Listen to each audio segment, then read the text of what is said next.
And we're live. Welcome, everybody, here to the Lakers Lounge. I'm Anthony Irwin, joined by Dan Woike of the LA Times. To this day, my favorite beat reporter with two working Achilles. Sorry Thank to go you. on, that you're kind of Well, disqualified. working is a little bit of a, I would say, not rupture. I don't know that I'm getting the necessary sort of torsion or what would be the word I'm looking for? Like the spring, like the shock, like in a car, like Yeah. the tire, like the shocks that you're looking for. My hair looks wild tonight, guys. I got to figure this out before the game starts. I think it looks good. I think it's a look. I think it's like Creed's making a comeback, and I think that kind of rolls right with that. I can't go anywhere without hearing Creed. I'm taking some of the blame for it because I showed it to Aaron the other day. But here we are. Hey, we don't have a ton of time, so let's kind of dive right into it. We are nearing the quarter mark of the season. Lakers have played 18 games. They'll play their 19th tonight. Please, dear God, beat the Detroit Pistons. The timeline would just be a wreck otherwise. Yeah. I don't necessarily think there's like real cause for legitimate concern. They're still right there in the playoff, in the thick of it. They have beaten a couple goodish teams. They've gotten rolled by some other better teams that have been notable. Most notably, right, their last game against Philly. The only thing that I'm a little nervous about is this profile. I just tweeted this out. So per 100 possessions, the Lakers are attempting just over 24 free throw attempts per game. That's 10th in the league. That's fine. But last year, it was a huge advantage for them. This year, not so much. They are attempting a shade under 29 three-pointers a game. That is the fewest in the league and making 32.7% of them. That is the 28th worst percentage in the league. They're only grabbing 8.1 offensive rebounds a game, so you aren't generating any extra possessions for yourself either. And you're turning the ball over 15 times a game, which is 8th worst in the league, so you are actually giving the other team more. So offensively, that's a profile. Other than that, it's showtime. So. Like offensively, there's some concerns there, right? And a lot was made coming into the season about like this 5-out profile and the 5-out system and all of these things. And I think that system is kind of lending to some of these issues. So I'm curious, like, now that we're reaching 20 games in, this is usually where coaches start to kind of rethink some stuff, make some tweaks. Right now they have a decent data sample. Is that concerning enough, or is that profile concerning enough, do you think, for them to kind of scrap the system in the way that the Lakers scrapped the Princeton offense back when they fired Mike Brown back in the Dwightmare season? I mean, I think what they would say, right, and I can only really speak to that, right? I think what they would say is that it's like, we don't have Gabe Vincent. We barely had Rui Hachimura. We don't have Jarred Vanderbilt. Like, we have these numbers, but these numbers are skewed, right? Now, I would say, okay, adding a defensive first player like Jarred Vanderbilt probably doesn't help your offensive numbers that much. Like, he's a good cutter. He's a good rebounder. Maybe some of that ticks up a little bit.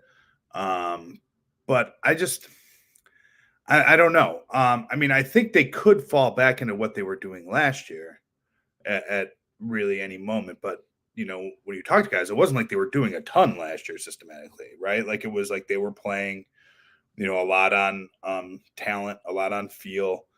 I think obviously as the games get more important, you'll see things like more LeBron James pick and roll, more LeBron James, Anthony Davis pick and roll. You'll get more of that as it gets more important. But right now, I mean, offensively, they've been a disaster. Now, how much of that is, those 32% from threes, if that ticks up to 36, which based on their shot quality, I think is reasonable, right? Like, I think they do take among the most wide open threes via metrics. I know that's something internally they tout as like, we are getting good shots, we're just not making them. So that seems to be more of a personnel issue than it does to be a system issue in that sense. But then you also look at the things they've had success with, like getting the ball to Anthony Davis in the post. Well, there isn't a ton of opportunities for that when you're playing 5-out, right? Like, the post isn't there. The post is way outside. So I think they're still figuring out a lot of stuff. I think it is taking longer than they wanted. I think that was part of the frustration post Philadelphia, was that despite being 10-8, it hasn't been an easy 10-8, really. Yeah. There's only been a couple like easy Like nights. Harrison and I did an entire podcast of like, are the Lakers fun to watch? And I mean, it reminds sometimes. me more of Frank Vogel's last season in some ways than it does last year, where there is like just like a fight to like sort of have it right.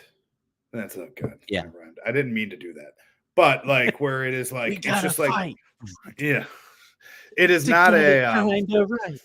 Yeah, that is like more of like, to me, the like where you're seeing all these growing pains. And I don't know. I mean, I think LeBron has been, statistically terrific offensively, and it feels like they've needed every bit of it to be 10-8. He is, kind of famously now called this team the Pittsburgh Steelers, and not in a like what a great dynasty the Pittsburgh Steelers used to be way, in a way that is sort of like, oh yeah, like we get outgained and outscored somehow and we're still winning too, sort of way, which is not, a terrific endorsement. So yeah, I mean, I think it's a strange thing. And I mean, I know we want to talk a little bit about trades. Like, I also think too, it is sort of weird that like the way this team was built, the way that they, you look at their cap sheet and stuff like that. They're not going to be free agent players next summer. That's just not where they're headed. So if they're going to get better, it's going to be via trade.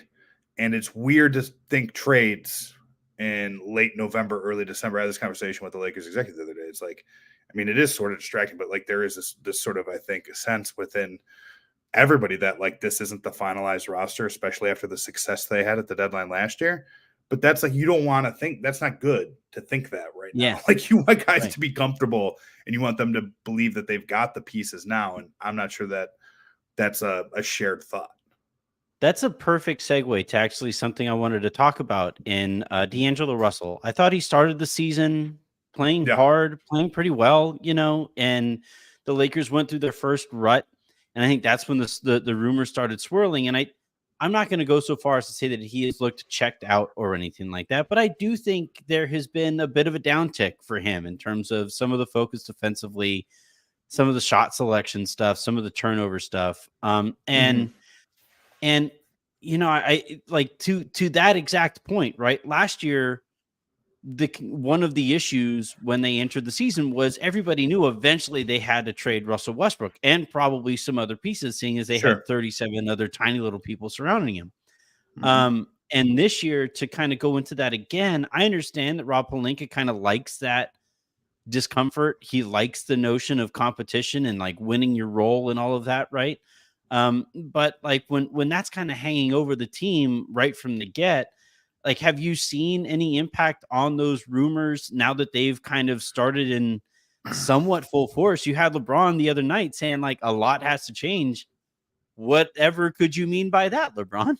Yeah, I mean, I think, obviously there's going to be some effect. I mean, I think like like the optics with D'Lo are always going to be weird because of just how he plays stylistically. He's so calm, right? Like this is like, he is, I use the word cool, but like there's like methodical, like you pick your phrase, right? And I thought like early on, especially on the defensive end, like there was like a little more purpose to like what he was trying to do and stuff like that. And then when they moved Austin to the bench, like I think he was a little more aggressive early in games and stuff like that. And, it seemed like they had kind of settled into this, but like, look, I mean, I think he's a rhythm player. Anthony Davis is a rhythm player. LeBron James is a rhythm player. Like none of these guys are like catch and shoot offensive players. And I think like in a smaller version of the way that like, say, like the Clippers are struggling and how to figure out how to feed Paul George, Kawhi Leonard, James Harden, Russell Westbrook, all like the right amounts at the right times. I do see that a little bit with the Lakers where like, sometimes guys just sort of disappear and like they have enough offensive talent to allow for that. But like, that's not particularly fun for guys who want to be involved, and D'Lo wants to be involved. I mean, he's the point guard on this team. The numbers are pretty good, like really, like statistically, he's having a fine season. when you watch on a night to night, is the impact what you want it to be? I don't know. Is he being scapegoated? Maybe. Also he A is little like bit. sort of he's also the contract that's sort of like seemingly the most movable, right? So when you open up your trade machine or whatever you use, like that's one of the names you click, Yeah, he's and sixth right now on Fanspo. He's the sixth most popular name to put into trades right now on the trade machine that I yeah, use. and so look, that can't be easy. I mean, he talked a lot about being settled last year and stuff like that, and I think there's going to be an element of that, right? Like now, look, when he signed that contract this summer, I mean, that was, I think the reaction a lot of us had was like, oh, that's a tradable contract. Yeah. Like it seems sort of structured in that way, right? But Mhm. like, look, I mean, he's also playing for his next deal too, right? Like he can opt out, like, you know what I mean? I'm sure he doesn't want to take a step backwards into like mid-level territory. I mean, that's a pretty healthy pay cut for a player like him. So Mhm. there's elements like that. I think that that's a little bit of an issue, but is it debilitating? I don't think at this point. I mean, it's still. I mean, look, this is crazy, right? If we had done this on Sunday, right, I'd be telling you like, wow, like they just, Torian Prince just had 6 assists, like Mhm. they like the ball was flying around the court, like boy did they look together, and then after the game on on Tuesday, it's like, boy, they looked apart and separated and stuff. And it was Right. just like a really violent swing. So I don't know if it's like, if it was a bad day, I don't know what it is. It does sort of, they do still like sort of feel unsettled, which is why, I mean, like, I think when you hear Chicago is considering a full on fire sale or whatever, it's easy to start trying to piece some stuff together. You are, I believe, originally from Chicago, right? I am. So, Yes. what work are you doing to get Alex Caruso back to the Lakers? Is there anything that you can possibly? I think the 23-degree weather in the Midwest today is probably doing a decent job. He is the guy that I think is going to have like the hottest market of Oh, for their sure. players, right? Like he is the most direct line. I know what your role is, and your role matters in the pursuit of a championship, right? So, Mhm. um, I don't want to say there's like The contracts, pessimism. like he's somehow Yeah, not like partially guaranteed next year. Like yeah, yeah. whoever his I don't agent think is, it's get at me. I don't think it's like pessimism that like the Lakers will like be able to get it done at some point. It's not that. I do think though there's an understanding that like by no means is just as easy as picking up the phone and like making a trade. Like I mean, like the Bulls are gonna get a lot for him. Yeah. Like relative to like what he does and his contract, probably they'll get more from him than they will like per capita Zach LaVine Yeah. or maybe even DeMar DeRozan, right? Like that might be the prize for them, or Patrick Williams or whoever it is that they're moving on from. It has felt over the last, I would say, few days as if the kind of pseudo public negotiations have started between the Lakers and Bulls here. I think eventually that they're going to pick up the phone, and if they haven't already or whatever, but like Sure. um you had initially there was, well, the Lakers are certainly interested. League sources, writers saying the Lakers are interested in Zach LaVine. Zach LaVine has the clutch thing. He's seen with Rich Paul wearing an LA shirt and it was a clutch shirt and an LA hat was what we saw there. So that kind of caught things riled up. And then now you're starting to hear a little bit more. Jovan Buha was on the volume, right? And he says that the Lakers are more interested in Caruso or DeMar DeRozan. And also before that, you had the Bulls saying that if the Lakers are going to get Zach LaVine, that they covet Austin Reeves in that trade package. Sure. And from what I have heard, like that is That's kind not of happening. a non-starter right now as Yeah. well. So, yeah, what do you what sense are you getting from some of that positioning taking place a full couple weeks before any of these guys or like some of these contracts Yeah. can be Like moved? this can even happen. Yeah. I mean, I think a lot of it's overstated, to be honest. Okay. I think a Mhm. lot of it is sort of like, organizations are big places and a lot of people have voices and I think interest is a word that gets thrown around a lot in these situations, or covet, like of course, like what would, like if you were going to negotiate with the Lakers, like you would want some version of Austin Reeves, you'd want either Jalen Hood Schifino or Max Christie, right? Like you want either the guy they took in the first round or the young wing player they're grooming. You'd want the first round pick that they have available to trade, and then you'd want swaps, or perhaps if they could turn those swaps into a first, like the Clippers did and the James Harden do. Like it is a limited like pool of assets. Like that is what you are picking from, right? So like you don't start by saying like we'll settle for Max Christie.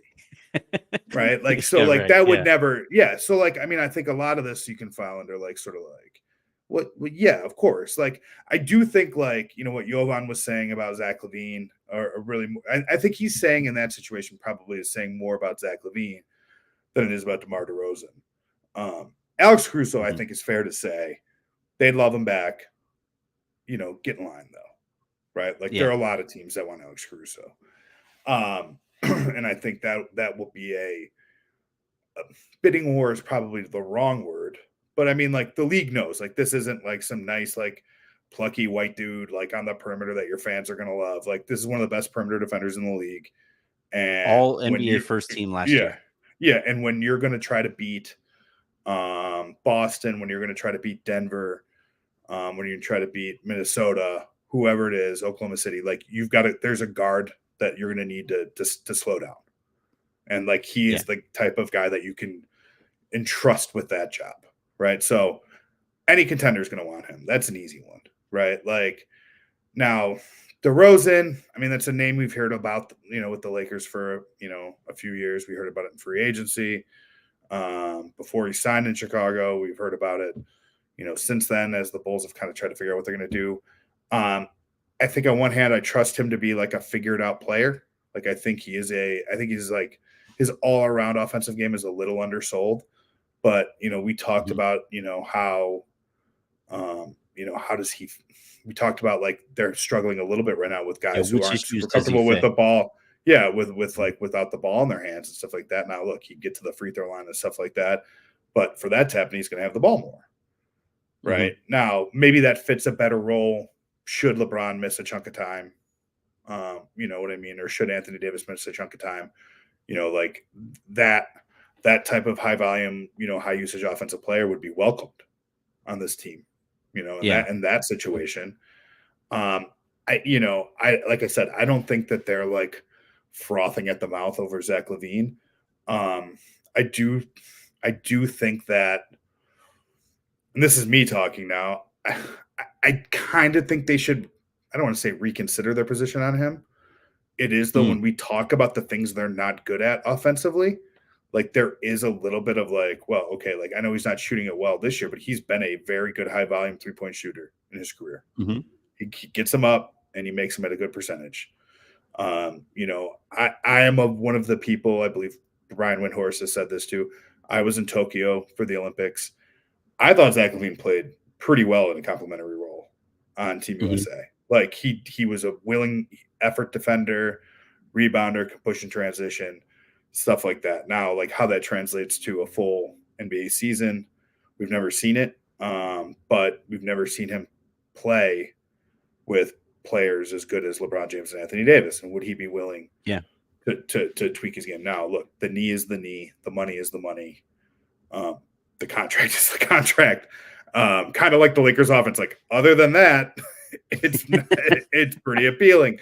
What do you think, Mr. Lincoln? Like, what? Right. It's a great show. What about that acting? But I think So look, I just don't think they're anywhere right now. Like in terms of like a plan, because one, they can't do anything anyways.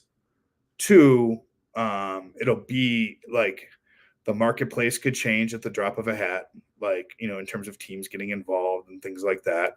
I think there's an element of that. And three is like they don't know who they have, what they need, or what they need to totally fix, because they don't know what they look like with the team they thought they had. And by the way, and this goes for everybody, Anthony, like teams love to see the roster they put together in the summer. They want to see it on the court. Like they put all that time and effort and energy into building something. They want to give that a chance. So I tend to think they're more in wait and see mode on all of this stuff. Again, I would say Caruso being probably the exception on that if there was a Caruso deal that made sense for them, they would do it. But I think right now, from what I'm hearing, like that, I mean, that cost is going to be substantial. Yeah, that is every time I hear, I mean, shoot, at the beginning of the season, the conversations I was having and hearing essentially was they are not moving Caruso. That like that contract Yeah, is too good. He's too impactful. They want to see what things look like after they move Zach LaVine and see what they can get there with maybe improving some of the vibes there, or whatever.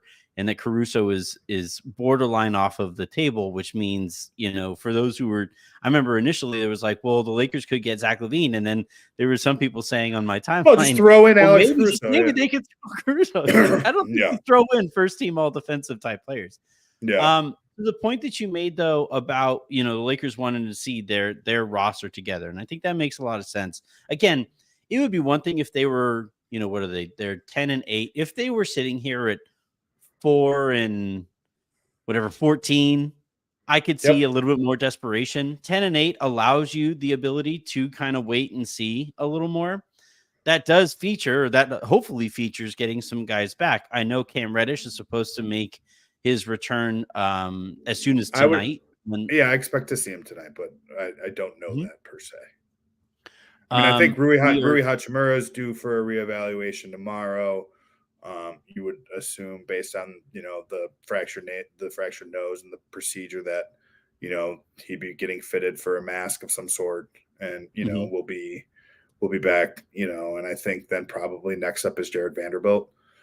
Gabe Vincent is the trickiest of this. I know shivers will run down the spines of all Laker fans who say, "Oh no, a guard comes from the Miami Heat and has sort of this vague injury, and we don't know the Yeah. status of it." He's been on this trip with the Lakers. He's been around the team. I have not seen him do much on the court, if at all. I think they're Mhm. trying to still figure out exactly how to best manage this. I know I talked to Gabe a little bit, and he said for him, he wants to come back and not miss games, right? So let's Okay. handle it. When he's Let's back, he wants handle to it. be back. Yeah. So when Mhm. I come back, I want to be able to be back and stay back. Mhm. So I think, but yeah, I mean, I think you'll get some version of those guys back. And look, maybe when you talk about not getting offensive rebounds, you talk about not making threes. Um, you know, they're I think 14th in defense right now or 13th in defense. They've been top 10. They just got smoked in Philadelphia, but you know, you get back a couple of impact defenders, a couple good transition players, maybe the stops go up, and then the transition points go up with it. I Mhm. think maybe that's a little way to kickstart the offense. Look, they don't have to be a top 10 offense. They're not going to be a top 10 offense, but they need to get into the 15 range, I Yeah. think. And I'm not quite sure exactly how they're going to pull that off. Yeah. Can you speak at all to the legitimacy of rumors that I may or may not be making up right now that Pat Riley injures his guys on the way out the door as they go to the Lakers? Is there Culture, baby. It's culture. No, as they walk out the door, like, part Pat, of I'm the signing in culture LA. breaking And he bones? just and he just hits him with a shot. Yeah. No, Part of the it's been joke, frustrating. the It's been button that frustrating makes for the Gabe. jersey not And look, yeah. and Anthony, Gabe was a guy too. I mean, he's such just a seamless fit to what a contending team is trying to do, right? He didn't play great offensively by any stretch early in the season, but you could see Mhm. in a couple of those games defensively his value as a physical presence, right? I mean, that was part of the reason why they chose him essentially over Dennis Schroeder, right? Is that you go from a 6 foot, 130 pound point guard in Dennis. I don't know. He's 100. I mean, he's tiny though, right? He's a very small, 160. yeah. Yeah. Mhm. He is a small NBA player to a guy who's 6'1, you know, 205 pounds and is built up, right? And is a Mhm. strong guy. And is adept at fitting in around other players. So that was part of the reason they made that choice, and they just haven't had it. And I think they've suffered from not having that physicality on the perimeter. It's why I think in some reasons they turned to Cam Reddish. Mhm. If I had to pick a nit, I suppose with this team, even when Rui's been playing, I still kind of feel like they don't get their best players on the court enough as a group. Yeah. Mhm. That, figuring out a way to play, Austin, Rui, LeBron, and AD and figure out the fifth guy, whether it's D'Lo some nights, whether it's Taurean Prince or Cam Reddish or whoever it is, like getting like your best group on the court for longer stretches. I think like they've been a little rotation cute at times. Yeah. But I mean, that's a product too of injuries and like, Yeah. you know, going into games with going into games with 8 or 9 healthy players. Like, guess what? I can tell you what your rotation is going to be. You're going to play those 9 guys. You know, I mean, if Cam Reddish plays tonight, right? Like they'll probably play 10 guys. You know, assuming LeBron is upgraded and stuff like that, and you know, you'll play your 5 starters. Reddish starts again, and then you know you play Max Christie. Will play a little bit because he's earned a chance to keep playing with the bench. You play Jackson Hayes. You play Christian Wood. You'll play your bench guys, Austin Reeves, and that's it. Mm-hmm. Yeah, there's no other choices. Yeah. Yeah, I think it'll be interesting once more guys get back. Hopefully, you know, I've been hearing some optimism on the Vando front now for a little while, so much so that like I'm like wondering when do we get to see the guy. Yeah. But you know, when he comes back, I kind of wonder what that does to Hayes' minutes, and then you know with Cam or Christian Woods. Yeah, one of those guys is going to get squeezed. Right. Yeah. So we'll kind of see what that looks like, and see how this all fits in together. You have to get over to the arena though. And Little Caesars Arena, guys. They have. I will tell you, they have like functionally a Little Caesars in the press room for reporters. Really, with, like pizza and the breadsticks and like the dessert. Little Caesars got me through college. They had like the $4 or $5 like preheated $5 hot and ready, baby. It's good stuff. Like, no, yeah. Like half of my diet in college. That's why I look like this now. I was going to say, right? Like, seriously. Yeah. But thank you. Thank you very much, Dan, for hopping on. Best of luck again going through the season. I do want to give a plug to the podcast that you and BT do together for the LA Times. That has been a lot of fun. You guys are doing great work there. And, you know, make sure everybody is subscribing over to the LA Times. Anything specifically you want to plug before we get you out of here, other than the work that you're doing to get Caruso back? Yeah, I mean, I think the pod is right now has like been a lot of fun, right? Like, I think BT is such a character in the NBA. Yeah. And it's like fun. Like, there's like could be fun drinking games you play. Like every time he talks about Paris, you know, like you have to like pour yourself a glass of Cabernet or something like that. I think he'd like that game. Yeah. But yeah, no, it's been fun, and I know people at the Times are excited about it, and we'll have to get you on. We'll have to get you into the skeleton for our guest, the big skeleton suit that we have. That we strapped an iPad to the head of a skeleton for our studio guests. So who can't be? That's perfect. It'd be the skinniest I've ever been. Thank you a ton, Dan. Best of luck, and we'll talk to you soon. Sounds good.